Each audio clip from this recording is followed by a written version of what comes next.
we have been wanting to hear from some ladies at church. We're talking about the right word is the struggle that we as women have in the comparison game, or the pressure that we put on ourselves as women, right? That constant feeling of, I'm failing. I should have done this. How come I can't get this right? How come I can't do this? And the way that we speak to our inner selves, as opposed being so different than the way that we would speak to one another. So what are some things that you say to yourself that you would never say to a friend or to Xavier? I think my big one would probably be just that I'm a failure because I'm not doing things within the time frame that like society kind of paints for us, not just as women, but just going from high school into college and becoming an adult. It's very much, you graduate high school, you should get your degree in 4 years, you should be starting adulthood by like the age of 22, and that's very much not where I'm at. I had a lot of factors with, COVID and being the first one in my family to even make it this far, education-wise, but that's a big one for me. Is just, I put a lot of pressure on myself for not meeting my timeline, even though my timeline isn't necessarily God's timeline, and that's something I struggle with a lot, accepting. What are some negative things that you would say to yourself? That I'm not a good enough mom, that I don't work hard enough, that my house isn't clean enough. So you brought up motherhood, and I know that you and Brandon really struggled to get pregnant with Orabella. I think part of it is just because it was so long for us to have her, that now we feel like pressure to make sure she has like the best life possible. And you can't always do everything. You can't, I don't even know an example, but I think that we both feel pressure to make sure she has the best little life ever because she is our only one.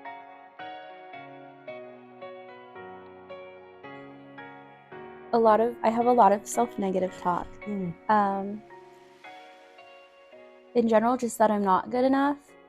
I genuinely believe like no one's ever really going to truly love me because I'm not deserving of it. Because I don't bring anything to the table, because I'm 23 working at an ice cream shop and living at home. So that's kind of the harder ones. Yeah.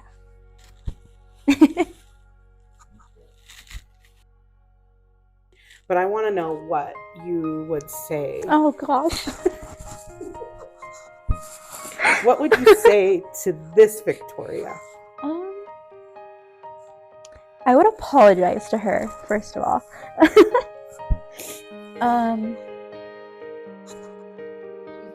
She's beautiful. She's gorgeous. She's very outgoing, very talkative, and smart, and ambitious.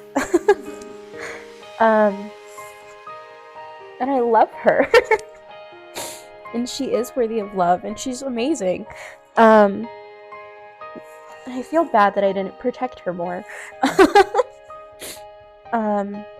She was very trusting. Just amazing. Yeah. This is Victoria. You are still beautiful and ambitious and smart and talkative and loyal and outgoing and driven, and you have life experiences that are different now at your age than this little girl, but you are still all of those things that you just listed. 1 second.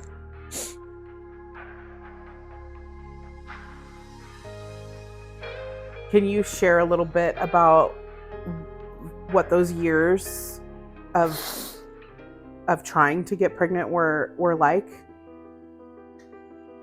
Super hard. I feel like our lives were very planned out as to when and what we were doing to try to get pregnant and when we were going to the doctor. And it felt like everything was planned out for us. And every time we weren't pregnant, we were very upset and very let down. And I feel like it kind of brought us closer, but it also pushed us kind of apart because we were almost like blaming each other, even though it was never Brandon. There was nothing wrong with Brandon. It was all me. But then I felt this immense pressure to fix it and make myself get pregnant. And you can't make yourself get pregnant. So, and then everybody kept saying, oh, when you stop trying, you'll get pregnant. And I'm like, that's not real life. Like, no, that's not real life. Brandon and I weren't in a very good place in the beginning, trying so much, so we probably weren't supposed to get pregnant then, because we would not have been stable.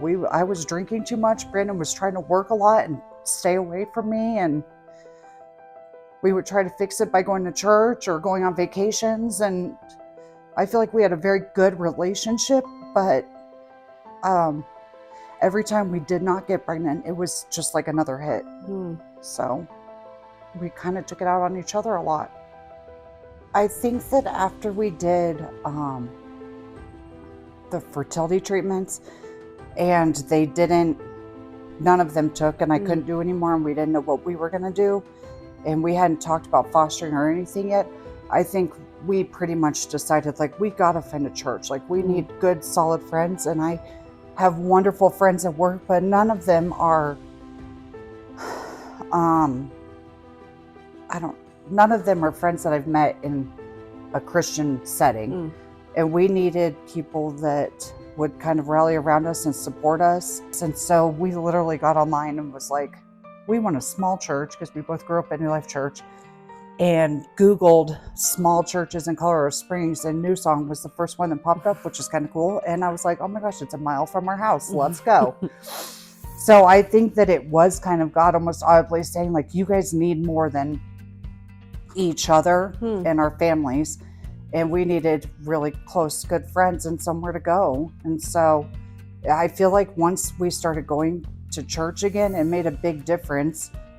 So I think that God was trying to help us, like, get back to a good family. I mean, through everything that we went through. If you would tell me the things that you say to yourself today and that you spoke over yourself over these years, would you say those to this Megan? Where did you get that? I did it. Reagan found it. What would you say to this Megan that is different from how you speak to yourself now? So many things.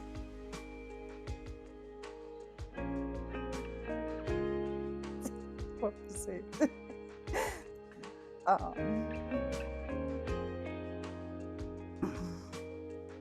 That I am doing a good job, that I am trying my hardest, that I am a good mom to Arabella. I am keeping her safe and happy and healthy, and I am making Raymond's lunches every morning.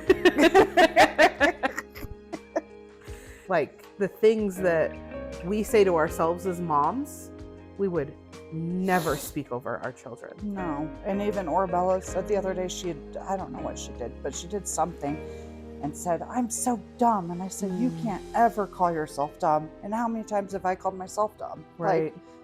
Like, it was the first thought. You can never call yourself dumb. You are not dumb. You are very smart. Yeah.